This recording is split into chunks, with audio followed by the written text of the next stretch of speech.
as are olives and olive oil from Spain.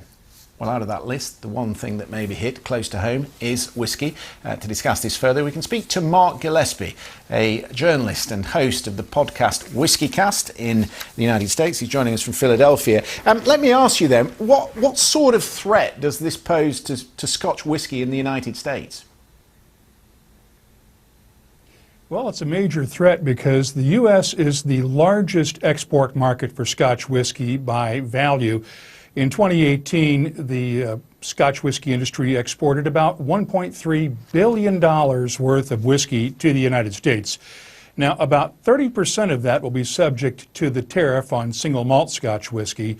The rest of that would be blended whiskies that are, as of right now, not subject to the tariff. I guess it must be strange to many that this all has to do with the aviation industry, not the Scotch whisky industry.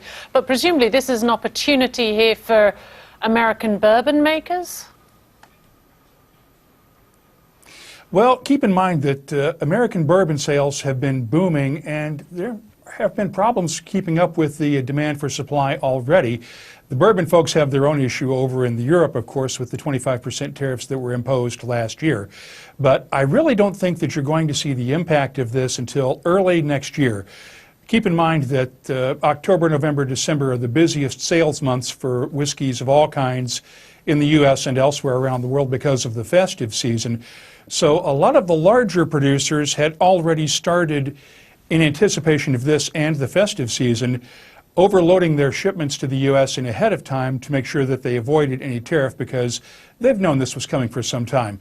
Where you'll see this really hurt is the smaller producers who didn't have that ability to get across the ocean and beat the tariffs before they take effect in a couple of weeks. But as you say, the bourbon manufacturers over there must be conscious that there's another ruling coming. So the WTO have to rule on the subsidies that were paid to Boeing. The EU's already saying we will look at tit-for-tat tariffs, and presumably they're going to mirror the tariffs that have just been put on by the United States.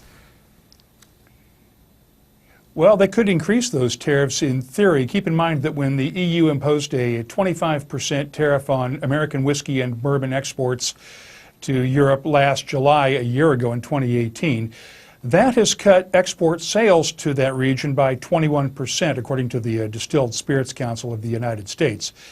That's a big number, but what we don't know is whether the EU would be willing to increase that tariff from 25 to, say, 50%, or go after other goods.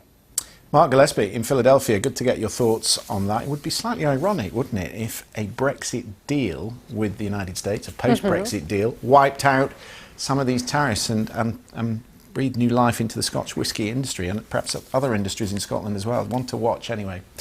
Well, as you can imagine, Scotch whisky producers over here in the UK are deeply concerned about the new tariffs. A statement from the chief executive of the Scottish Whisky Association reads as follows.